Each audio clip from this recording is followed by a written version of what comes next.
Greece ও আলবেনিয়ার সীমান্তবর্তী sulphur গুহার ভেতরে এবার বিশাল এক মাকড়সার রাজ্যের সন্ধান পাওয়া গেল। গবেষকদের অনুমান, এই জালে প্রায় 1,10,000-এরও বেশি মাকড়সা একসাথে বসবাস করছে। মাকড়সার তৈরি এই বিশাল জালটি গুহার প্রায় 106 বর্গমিটার বা 1140 বর্গফুট এলাকা জুড়ে বিস্তৃত।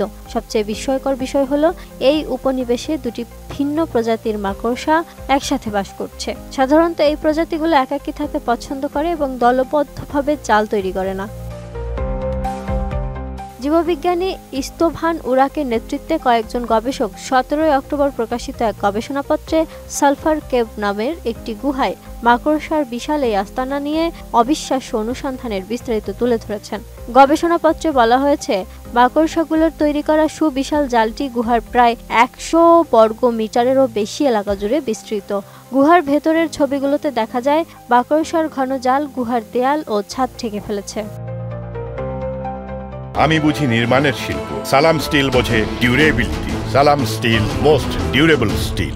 গবেষকদের মতে, মাকড়সার এই আস্তানাটি দুটি ভিন্ন প্রজাতির মাকড়সার সহাবস্থানের এক অনন্য উদাহরণ। গুহার ভেতর যে বিশাল জালটি তৈরি হয়েছে তা প্রধানত প্রায় 69,000 সাধারণ ও নিরীহ বার্ন ফানেল উইভার আর প্রায় 42,000 প্রিনেরিগন ভেগান্স বা বামন উইভার একযোগে তৈরি করেছে। আশ্চর্যজনক তথ্য হলো, ফানেল উইভারদের সাধারণত বামন উইভারদের শিকার করার কথা, কিন্তু গবেষকরা বিশ্বাস করেন গুহার সীমিত আলো এবং খাবারের প্রাচুর্য তাদের মধ্যে এই সহনশীল বা বন্ধুত্বপূর্ণ প্রকৃতির জন্ম দিয়েছে। বিজ্ঞানীরা গুহাটির ভেতরের ইকোসিস্টেম বিশ্লেষণ করে দেখেছেন যে এটি একটি অত্যন্ত সরল খাদ্য শৃঙ্খলের মাধ্যমে টিকে আছে। প্রথমে গুহার সালফারের প্রাচুর্যকে জারিত অক্সিডাইট করতে সক্ষম মাইক্রোবিয়াল বায়োফিল্ম তৈরি হয়।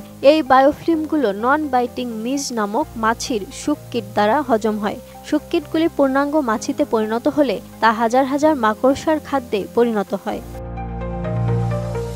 গুহায় শেডেড অর্ব উইভার নামের আরেকটি প্রজাতির মাকড়সার সন্ধান পাওয়া গেলেও তাদের একাকী প্রকৃতির কারণে তারা গুহার বাকি মাকড়সার থেকে বিচ্ছিন্ন। যদিও এই দুটো ইকোসিস্টেম নিয়ে আরও গবেষণা চলছে।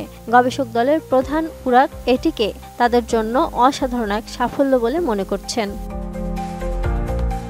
Lima Sayanti, ATN news.